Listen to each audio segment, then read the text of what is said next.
Merci de rester fidèle au programme d'ITV. C'est parti pour cette édition du soir. Les titres. Révision ordinaire des listes électorales. Au moins 558 commissions ont été installées dans les 14 régions du Sénégal. La Direction générale des élections rassure les citoyens quant à la parfaite organisation de l'enrôlement qui a d'ailleurs démarré depuis le 1er février et qui prend fin le 10 juillet prochain. Et puis, parlons du rapport de la Cour des comptes. Le rapport continue donc de faire l'actualité. Le docteur en économie Seydina Oumar Sey estime qu'il est indéniable, il y a eu des malversations. Il appelle à des réformes pour une bonne gestion des deniers publics. Nous sommes le 14 février, et vous le savez déjà, c'est la Saint-Valentin. Malgré la conjoncture difficile, certains citoyens vont quand même mettre la main dans la poche pour trouver un cadeau à leur partenaire. Voilà pour les titres. Le développement, c'est dans une poignée de secondes.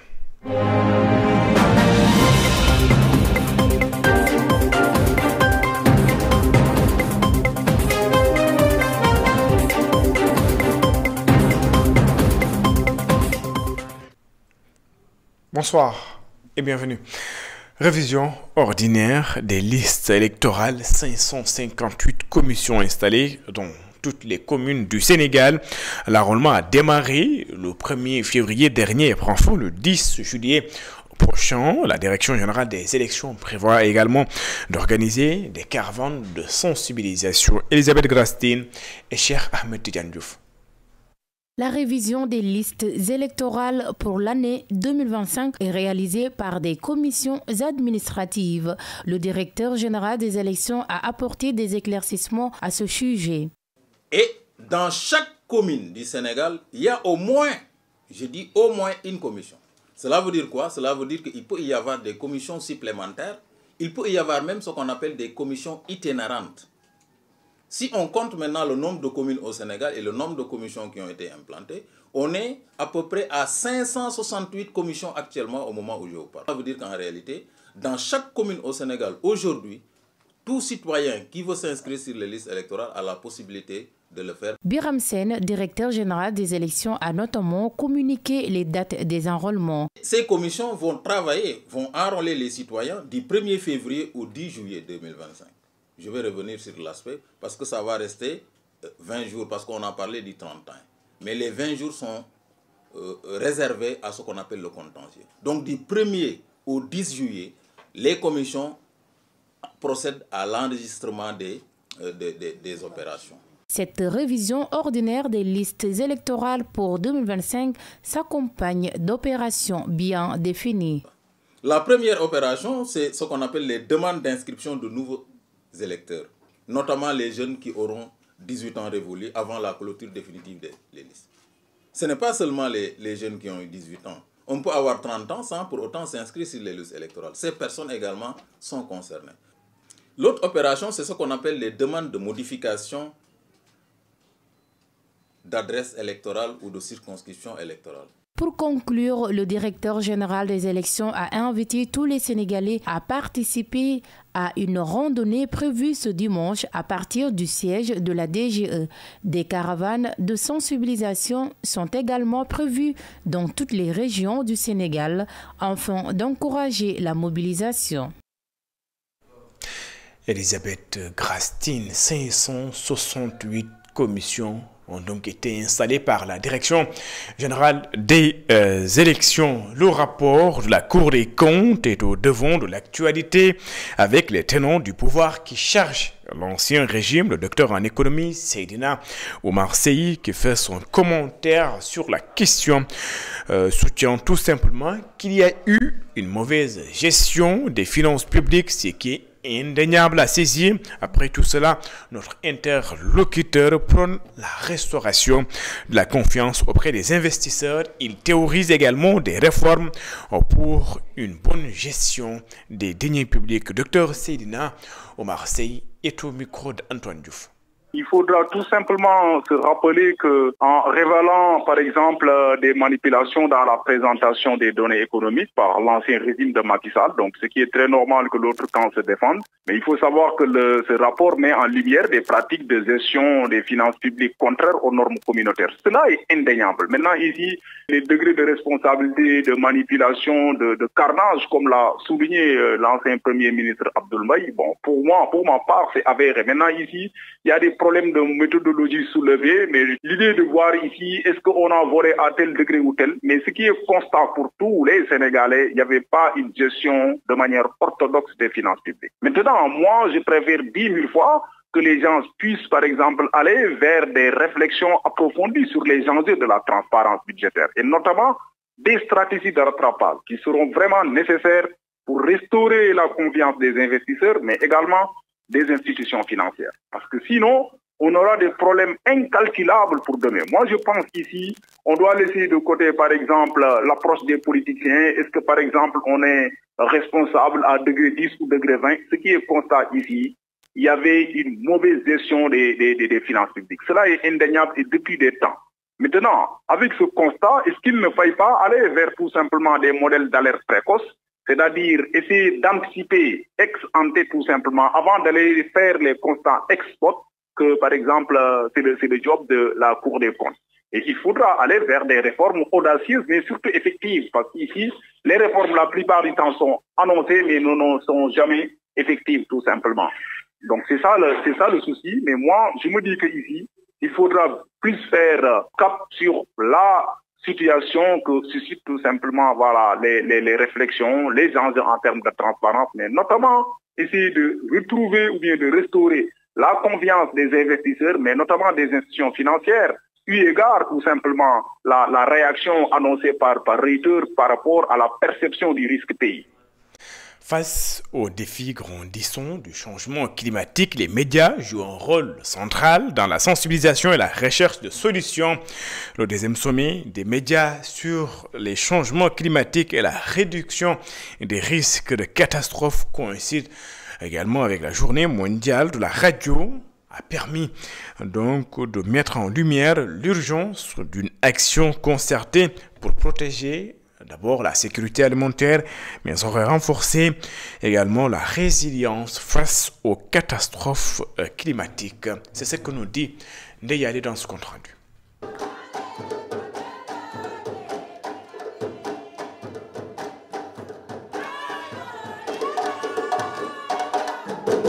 C'est dans cette ambiance festive qu'a été célébré le deuxième sommet des médias sur les changements climatiques et la réduction des risques de catastrophes dans le cadre de la Journée mondiale de la radio. Cet événement sur le thème « La radio au cœur des communautés, ensemble face aux défis climatiques » illustre notre volonté commune de renforcer la résilience de nos communautés face aux crises environnementales qui se multiplient au moment où l'information des communautés est capitale pour contenir les impacts et les pertes. Mesdames et messieurs, la communauté internationale, sur recommandation du groupe intergouvernemental sur l'évolution du climat, le GIEC, s'est fixé des objectifs mondiaux de limitation de la hausse de la température globale à 1,5 degré d'ici 2050, afin de maîtriser les risques climatiques extrêmes. Le changement climatique constitue une menace pour la sécurité alimentaire, alerte le directeur général de l'Union des radiodiffuseurs d'Afrique. Le thème de ce sommet nous rappelle à toute fin utile une évidence. La radio demeure l'un des médias les plus accessibles et les plus fiables en Afrique. C'est grâce à la radio que nous pouvons atteindre les communautés reculées des impacts du changement climatique. La sécheresse, les inondations, l'élévation du niveau de la mer et la désertification menacent notre sécurité alimentaire, nos économies et le tissu même de nos communautés. Le ministre de la Communication et des Télécommunications souligne l'urgence d'agir pour apporter des solutions concrètes et met en avant le rôle essentiel joué par l'UAR dans ce processus. Le changement climatique est une réalité qui nous concerne tous. Dans ce contexte, la radio est un outil indispensable pour atteindre des communautés les plus reculées et vulnérables. Accessible à tous, elle transcende les barrières linguistiques, géographiques et d'alphabétisation, puissant vecteur d'information. Elle sensibilise également et mobilise les citoyens face aux défis climatiques. Saisissons cette occasion pour réaffirmer notre responsabilité commune et renforcer notre détermination à agir avec force et conviction. Ces échanges portés par des acteurs du secteur témoignent de la nécessité d'une mobilisation collective face aux défis climatiques et à leurs répercussions sur la sécurité alimentaire. Ce sommet réaffirme l'importance des médias dans la sensibilisation et la recherche des solutions durables. Santé maternelle et infantile dans la région de Ziguinchor. La région a fait des progrès significatifs avec une mortalité néonatale réduite de 9 pour 1000 naissances en tout, bien en dessous de la moyenne nationale. Des défis restent encore à relever, n'est-ce pas, Sanba? Lors de la cérémonie officielle à Boutegol dans la commune de Mangangoulak, le directeur régional de la santé, Dr Youssouf Tine, a mis en avant les résultats encourageants obtenus dans la région de Ziguinchor, malgré une tendance nationale plus inquiétante. Toutefois, dans la région de Ziguinchor, il est heureux de constater que des efforts très appréciables ont été notés sur tous les indicateurs concernant la santé de l'enfant, avec une mortalité néonatale qui est à 9 pour 1000 naissances vivantes en 2023. Et la mortalité infante-juvénile qui est à 20 pour 1000 naissances vivantes, pendant que la mortalité infante-juvénile au niveau national est de 40 pour 1000 naissances vivantes. Des efforts qui, selon le directeur régional de la santé, doivent être poursuivis, notamment pour renforcer les infrastructures et lever les freins socio-culturels qui empêchent encore de nombreuses femmes et jeunes d'accéder aux services de santé. Il s'agit aujourd'hui de l'accès aux soins obstétricaux néonataux d'urgence qui reste limité quand même dans certaines localités. La qualité des soins nécessite aujourd'hui encore d'être renforcée. Les barrières socio-culturelles freinent encore l'utilisation des services de planification familiale. L'accès des adolescents aux services de santé qui sont adaptés demeure encore insuffisant. Les grossesses précoces persistent et compromettre l'avenir de nos jeunes filles, surtout dans les régions de Ziguinchor, Sédhiou et Kolda. Le district sanitaire de Thionck-Essyl, qui accueille cette édition, est cité en exemple pour son engagement communautaire. Le directeur régional de la santé souligne l'importance de la mobilisation locale. Nous avons un modèle d'engagement communautaire à saluer et à dupliquer un peu partout dans le Sénégal.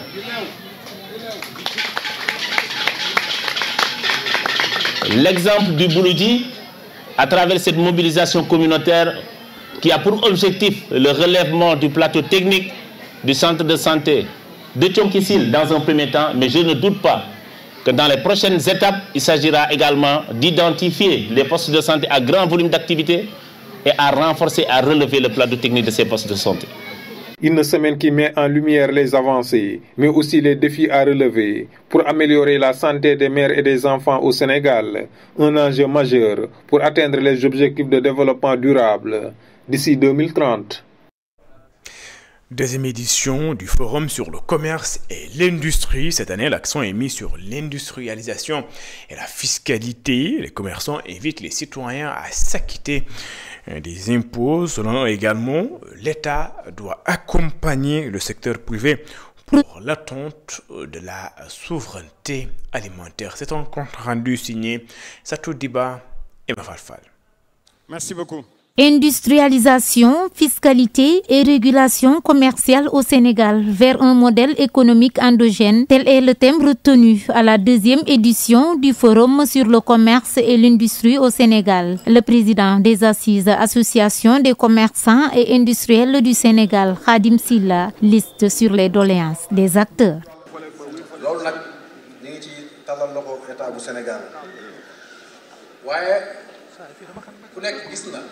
L'État du Sénégal doit nous accompagner davantage. Vous êtes tous témoins des difficultés notées dans nos marchés. C'est pourquoi on veut les moderniser. L'ACIS, Association des commerçants et industriels du Sénégal, va implanter des marchés gros porteurs sur l'ensemble du territoire national.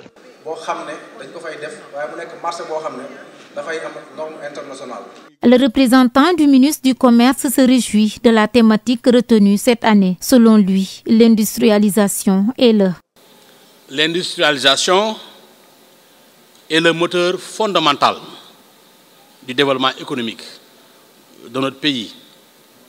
Et je voudrais vous rassurer que l'industrialisation a été très bien prise en compte dans l'élaboration du référentiel Sénégal 2050, parce qu'aujourd'hui, les nouvelles autorités sont convaincues que pour développer ce pays, il faut transformer nos ressources sur place. On veut quitter le Sénégal qui exportait des matières premières brutes vers un Sénégal qui transforme ses ressources sur place grâce à une industrialisation ambitieuse et qui exporte des produits manufacturés bien finis. Cet important forum était un lieu d'échange et de partage qui a réuni des commerçants venus dans les 14 régions du Sénégal. Pendant ce temps, le collectif pour la défense de la cohésion nationale alerte sur la montée des discours ethnicistes. Ses membres ont d'ailleurs déposé une plainte auprès du procureur de la République. C'est pour dénoncer ces dérives. Ils invitent les autorités à prendre des mesures fermes par rapport à ce sujet. Mohamed Lamine Fati et Cheikh Maganbay. Le collectif pour la défense de la cohésion nationale alerte sur les divisions croissantes dans l'espace public, alimentées par certains discours, notamment de la part d'acteurs des médias. Lors d'une déclaration, le professeur Omar Ndiaye, porte-parole du jour, a réaffirmé l'engagement du collectif à préserver l'unité nationale. Contrairement à beaucoup de pays africains, le Sénégal est d'abord une nation, comme je l'ai dit, d'un point de vue sociologique, avant d'être un État en tant qu'entité juridique. Cet État, de fait, s'est toujours illustré par un ensemble de vouloirs de vie commune, sans distinction d'ethnie, de race ou de religion. C'est cette cohésion sociale qui fait la force du peuple sénégalais que nul ne peut saper pour quel motif qu'il soit. Or, depuis quelque temps, il a été constaté l'irruption dans le débat public des discours allant dans le sens contraire de ces acquis sociaux. C'est pourquoi alors, le collectif pour la défense de la cohésion sociale et les acquis démocratiques, au nom de l'intérêt supérieur de la nation sénégalaise, se démarque de tout propos allant dans le sens contraire où et d'où qu'ils viennent. Dans cette optique, une plainte a été déposée auprès du procureur de la République afin de mettre un terme aux dérives verbales liées à l'appartenance ethnique. Pour des faits de diffusion de fausses nouvelles, discours contraires aux bonnes mœurs, propos incitant à la discrimination ethnique et diffamation commise envers un groupe de personnes en raison de son origine par un moyen de diffusion publique et trouble à l'ordre public, grave, prévu et puni du code pénal. Nous appelons ainsi Monsieur le procureur de la République à prendre toutes les dispositions nécessaires, urgentes, pour mettre le sieur Top devant ses responsabilités. Le collectif appelle également les autorités à prendre des mesures fermes pour empêcher la propagation de discours pouvant menacer l'harmonie sociale et semer la discorde au sein de la nation.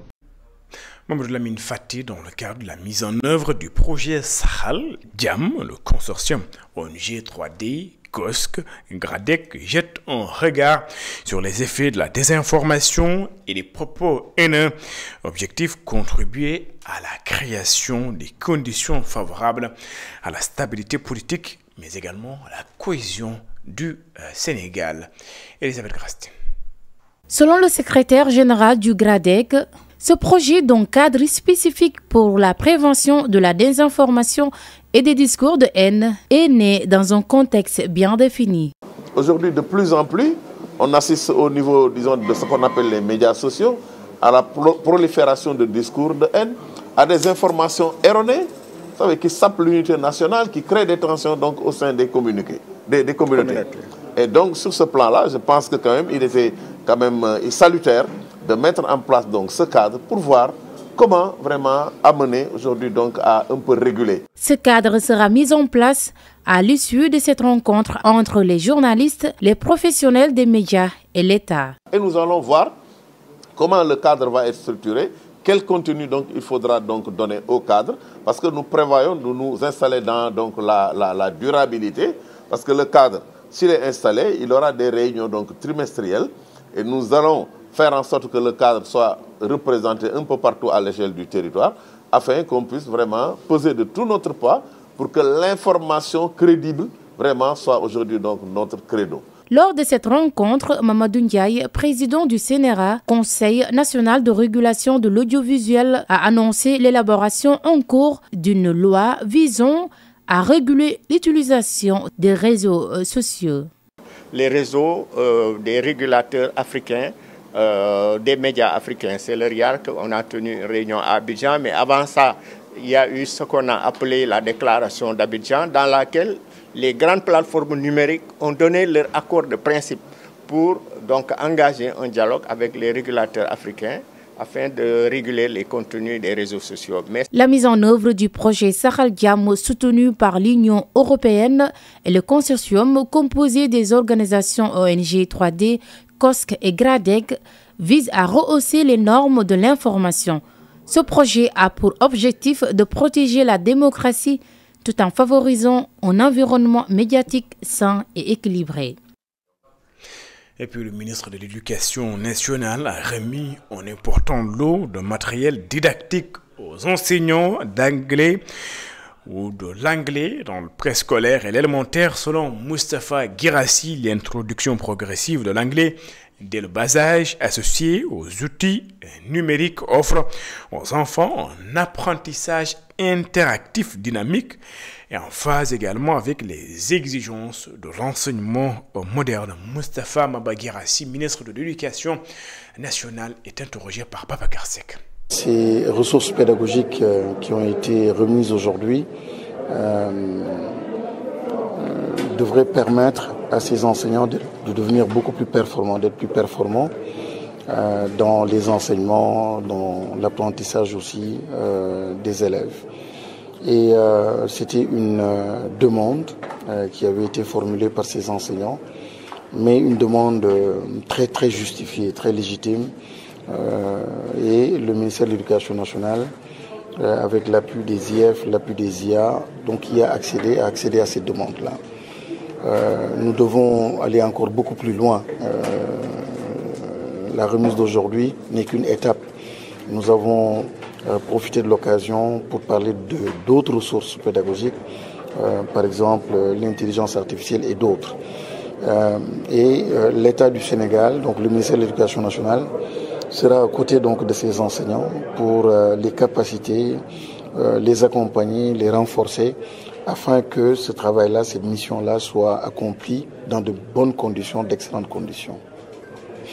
D'autres questions aussi ont été abordées, la question de la spécialisation, et nous nous sommes donné rendez-vous pour en discuter davantage. Les temps sont durs, certes, mais cela n'est nullement une raison pour ne pas offrir un cadeau à son Valentin ou à sa Valentine en ce vendredi 14 février, où est célébré l'amour, la Saint-Valentin. Dites-le, mais avec des cadeaux. C'est un sujet d'Aram Faldao. Il est certes difficile d'apercevoir les couleurs symboliques de l'amour sur les rues de Dakar, mais la fête de Saint-Valentin est célébrée malgré la conjoncture économique qui sévit au Sénégal. En pleine discussion avec le commerçant pour une montre en guise de cadeau pour son mari, Madame Ndiaye compte bien se soumettre à la tradition comme à l'accoutumée. Je demande aux femmes de se limiter à ce qu'ils peuvent. Chaque jour, mon mari m'offre un cadeau, c'est simple de le rendre heureux. Lui préparer un succulent dîner lui suffit largement comme cadeau. Pour Moussa Sissé, le contexte économique ne doit pas être un prétexte pour délaisser cette journée dédiée à l'amour. Nous vivons des moments un peu difficiles économiquement, mais bon, ça ne m'empêche pas d'offrir un cadeau à madame. Mais cette année-là, je ne pourrais pas parce que madame n'est pas à mes côtés, malheureusement. Mais comme on dit souvent, l'amour, c'est toute l'année. Les cadeaux aussi, c'est quand tu peux. Yacine Diop, le sac à la main et le bébé attaché au dos, soutient que la fête de Saint-Valentin doit être un moment de retrouvailles pour tout le monde. Le contexte est certes difficile, mais cela ne doit pas être un prétexte. Célébrons la fête à l'amiable. Bien sûr que je lui offrirai un cadeau. La fête des amoureux, célébrée tous les 14 février dans le monde entier, présente un moment exceptionnel pour renouveler son amour envers une personne. Au Sénégal également, hommes et femmes profitent de cette journée pour offrir des cadeaux malgré le contexte économique difficile. Mfando, 14 février, la fête donc de l'amour et aux amoureux. C'est la fin de cette édition. Merci de l'avoir suivi. Excellente suite de programmes sur les antennes d'ITV. L'information continue sur www.imedia.sn. Au revoir.